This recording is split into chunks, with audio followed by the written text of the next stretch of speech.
¿Qué tal? Un saludo, bienvenidas, bienvenidos. Mi nombre es Elías González y de nuevo estamos aquí en el blog Amanecer para dar continuidad a nuestra serie de videos en torno a la historia de la mística, particularmente la mística cristiana. Y en esta ocasión vamos a trabajar, así como lo dice el título del video, la mística en la Reforma y en la Contrarreforma. Antes de iniciar con una explicación breve, como lo hemos hecho hasta este momento, sobre la mística en esta época histórica del cristianismo, cabe mencionar algunas aclaraciones que me parecen importantes, porque estos conceptos de reforma y contrarreforma de pronto pueden ser complicados. El primero quizás no tanto, ¿no?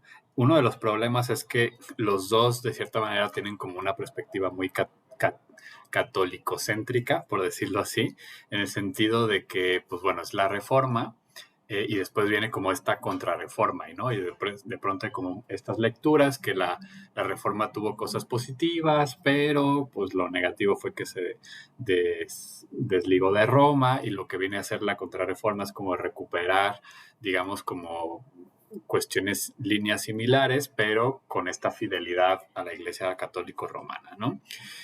Pero pues en realidad pues sería una visión quizás un poco distinta si lo vemos desde afuera de la Iglesia Católica, por decirlo así, desde las perspectivas luteranas, calvinistas y las que siguieron posteriormente.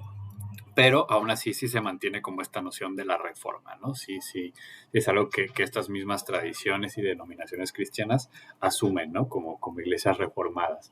Sin embargo, el concepto de contrarreforma sí es un poquito más problemático, porque también es como una suerte como de concepto posterior, ¿no? Es como una lectura de estas corrientes espirituales y reformadoras que hay dentro de la Iglesia Católica Romana, y que de cierta manera pues se les lee como la contrarreforma, pero ellos mismos, aunque es verdad que sí que hay una preocupación fuerte por la coyuntura de la época y por el cisma que estaba ocurriendo dentro de la iglesia, y tanto los personajes que vamos a mencionar brevemente como Teresa de Jesús, Juan de la Cruz, Ignacio de Loyola, explícitamente van a tener una preocupación por eso, y explícitamente también van a tomar una opción por la Iglesia Católica Romana frente a los protestantes, ¿no? Sin embargo, pues solamente como mencionar que pues puede haber distintas lecturas de este momento histórico. Pues bien, también algo que podría haber distintas lecturas pero matizadas es el tema de la mística en la Reforma.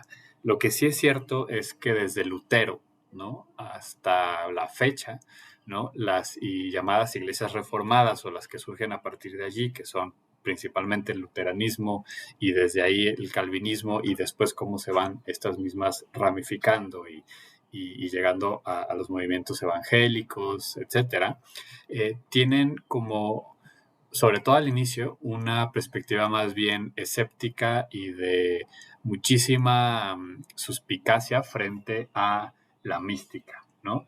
El propio Lutero, y digamos en el trabajo de Isla Graef, recupera que en su juventud Lutero era un gran lector de teología mística, conocía muy bien a San Agustín, conocía textos místicos de distintas procedencias, la patrística. De hecho, pues una de las cuestiones, ¿no?, de Lutero era que conocía también bien la patrística.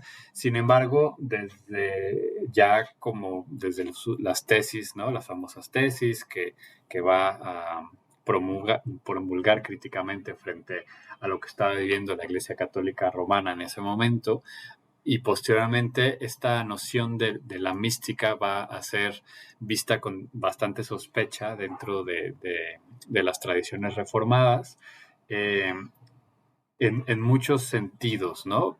Para empezar, porque, o sea, por un lado, pensaríamos, ¿no?, que justamente más bien sería al revés, por este énfasis que hay en la relación personal con lo divino, esta suerte también de menguar el papel que tiene de mediadora, en este caso la iglesia, la posibilidad de ir directamente a la escritura, tendría que haber como despertado un mayor ahínco místico porque justamente, por ejemplo, movimientos como los que vimos la vez pasada, como la Devotio Moderna, o sobre todo ciertos movimientos que en algún momento también eran vistos como sospechosos desde la Iglesia jerárquica católica, también hacían énfasis en esto, ¿no? Como la experiencia personal, etcétera.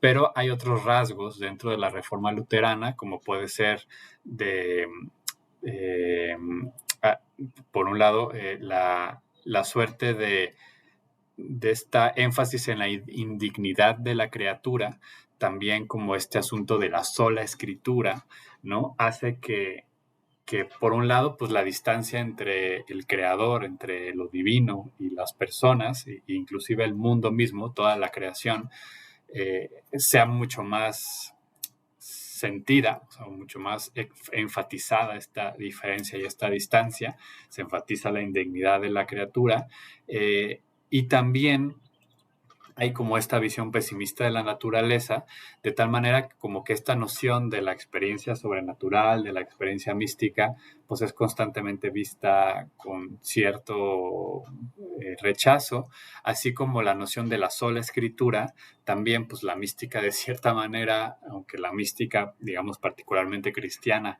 pues de alguna manera no tendría que dejar de beber y de dejarse fecundar por la meditación de la escritura. Esta noción de la sola escritura también limita la posibilidad de esta creatividad y novedad mística, ¿no? que viene de allí.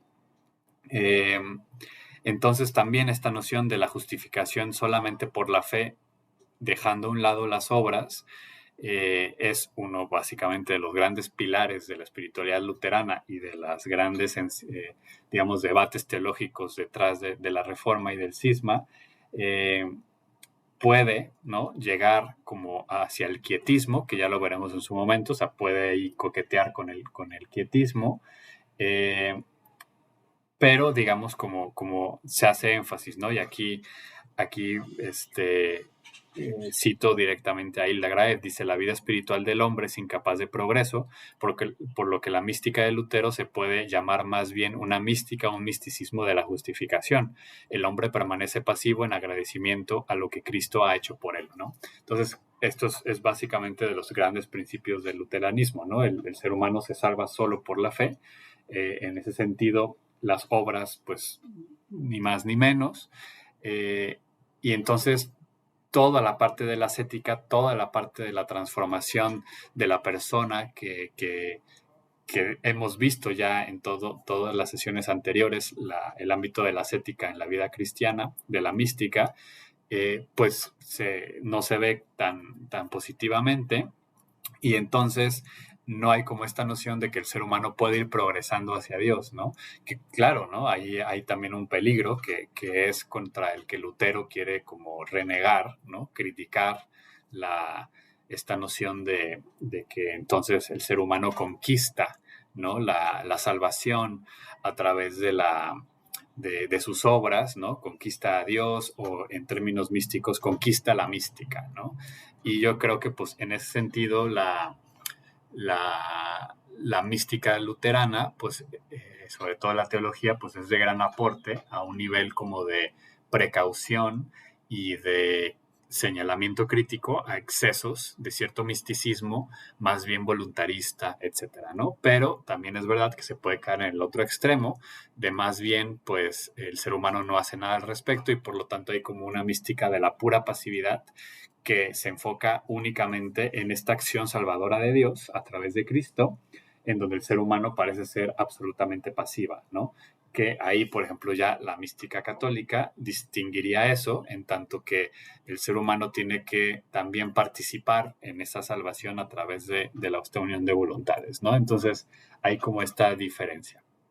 Pasemos ahora a Juan Calvino, que como saben, pues es este otro gran reformador contemporáneo, pero digamos posterior en el sentido de su movimiento frente a Lutero.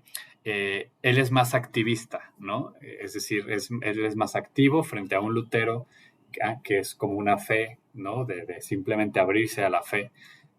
Con Calvino hay una noción más activa, pero un poco al mismo tiempo como contradictoria. Calvino sí quiere llevar a sus seguidores a través de la santificación progresiva. Esta santificación, sin embargo, solamente es para los destinados a la salvación. Y es que aquí se incluye uno de los pilares del calvinismo, sobre todo de esa época, que es la predestinación, ¿no? Quienes están salvados ya están salvados desde el principio de los tiempos. Dios ya sabe quiénes se van a salvar y también quienes no se van a salvar. En ese sentido, pues quienes sí se pueden ir santificando son aquellas personas que ya están predestinadas hacia la salvación. Quienes no, no pueden hacer nada al respecto. Entonces, eso abre también una serie de paradigmas muy complejos que luego están, por ejemplo, analizados, y que podemos ser críticos con estos análisis, pero tienen cuestiones interesantes. En el libro La ética protestante y el espíritu del capitalismo de Max Weber, o uno más reciente, también pero aunque del siglo pasado, de Eric Fromm, El miedo a la libertad, ¿no? Que justamente va a recuperar esta noción del miedo y todo lo que surge a nivel sociológico, psicológico, económico, a partir de esta noción de la predestinación que estará presente en la Reforma, sobre todo en el calvinismo, ¿no? Entonces, a partir de este dilema, ¿no? De quién se salva y quién no se salva, porque no hay una manera clara y distinta, digamos, como tajante de saber quién se salva y quién no se salva, eh, se habla entonces de una suerte de mística de la consolación, ¿no? ¿Qué significa? Que firmemente convencido de su radical debilidad y maldad, el calvinista eleva su mente a la bondad de Dios, la única causa de su santificación. Esta práctica gradualmente conducirá a cambiar la idea de que el hombre tiene de Dios, que ya no se le presentará lleno de cólera, sino cada vez más benevolente y lleno de amor. El proceso culmina en una repentina iluminación por la que el hombre siente con absoluta convicción que Dios le ama y que le asegura esa salvación, ¿no? Pero, repito, esto sucede para las personas que están predestinadas, ¿no? O sea, es decir, el que ya está predestinado sí puede llegar a saber, ante esta mística de la consolación, al ir abriéndose a esta salvación que ya la tiene de antemano, porque está predestinado para ella, entonces llegar a sentirla a modo de consolación, de tal manera que confirma que es uno de los predestinados, ¿no? Pero, de nuevo, pues nos sigue dejando abierta como esta problemática constante que puede haber en la, pues en la espiritualidad reformada en torno a la salvación. Bien, dejamos aquí. Hay mucho más que decir respecto a eso. Yo quisiera como también comentar un poco, o sea, dejo aquí lo dicho por Hilda Graeff y ahora voy a comentar en breves minutos más bien consideraciones personales. Sí creo que es verdad que históricamente, ¿no? A partir de la Reforma, estas iglesias van a ver con bastante sospecha todo el ámbito de la mística e incluso, por ejemplo, ¿no? Esto es interesante, ustedes saben que el invento del estudio de las religiones, ¿no? La religión es un invento moderno que surge a partir, entre otros factores, de que las ciencias modernas del estudio de las religiones comienzan a crear estos universales, de que la religión es un universal humano que se subdivide y crean tipologías, perdón, de las distintas religiones. Este tema de la invención de la religión lo he abordado ya en otros videos del canal, lo pueden buscar, particularmente cuando reseño el libro de Genealogía del Monoteísmo de Abdel Prado o cuando comento el libro de El mito de la violencia religiosa. También ahí ustedes pueden ver estas reflexiones sobre el invento de la religión. Pero entonces cuando el invento de la religión surgen todos ya en un ámbito ilustrado, en donde los grandes pensadores son básicamente ingleses y alemanes, los cuales pertenecen a iglesias reformadas, tanto luteranas, calvinistas, como en el caso de Inglaterra, anglicanas, y por lo tanto estamos dentro de una suerte de percepción, sobre todo los alemanes, crítica de la mística, y de ahí viene, por ejemplo, esta separación tipológica entre tipos de religiones que vienen de estos grandes pensadores, investigadores alemanes de la religión, entre religiones proféticas y religiones místicas.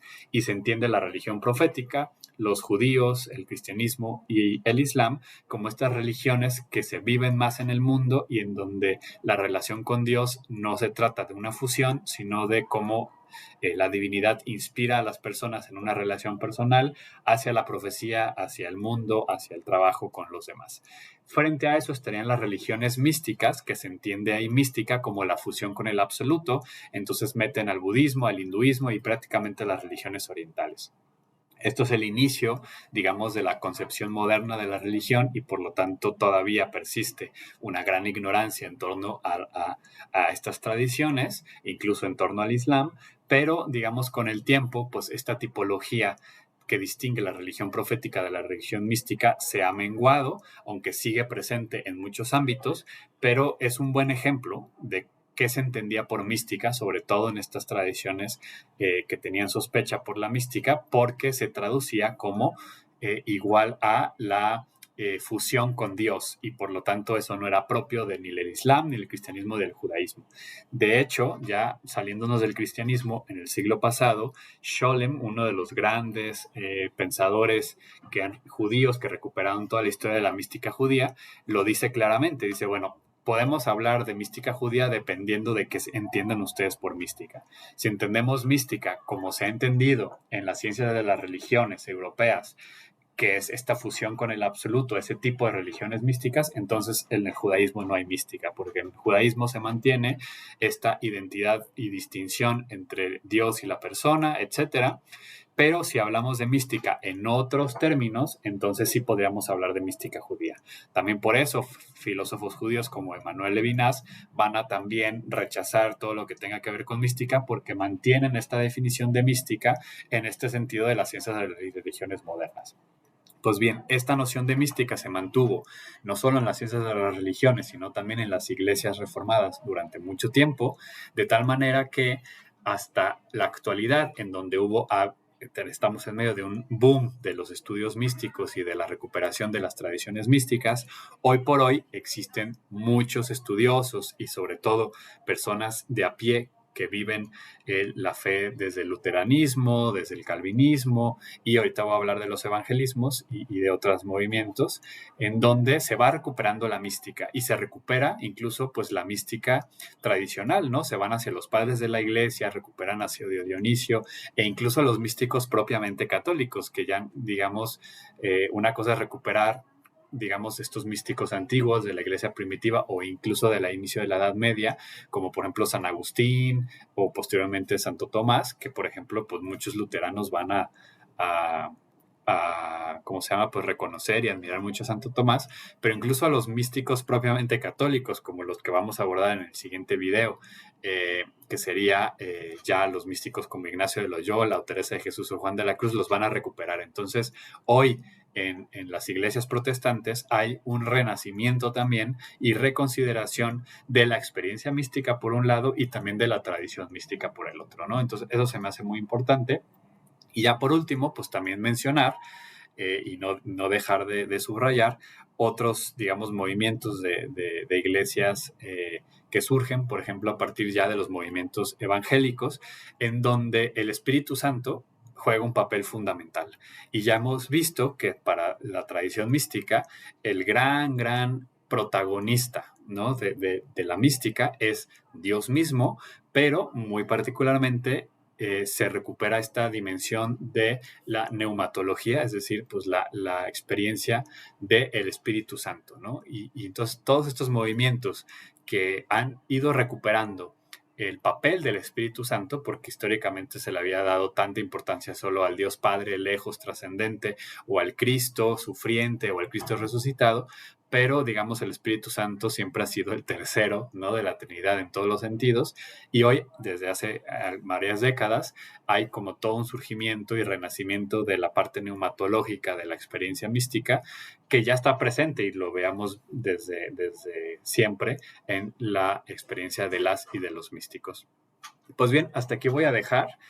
Al inicio dije que iba a hablar tanto de la contrarreforma, pero básicamente solo como aclaración vamos a hacer un video aparte de la contrarreforma para poderle dar todos estos 20 minutos que le dedicamos a la reforma, y vamos ahora en un siguiente video que lo podrán ver a continuación en esta playlist de Historia de la Mística en el blog Amanecer, para hablar principalmente de Ignacio de Loyola, de Teresa de Jesús y de San Juan de la Cruz, es decir, de la mística ignaciana y de la mística carmelitana.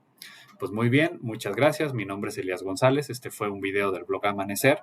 Les invito a que se suscriban a nuestro canal, a que nos dejen sus comentarios, preguntas, cuestiones por el estilo y que compartan también nuestros materiales. Hasta la próxima y muchísimas gracias.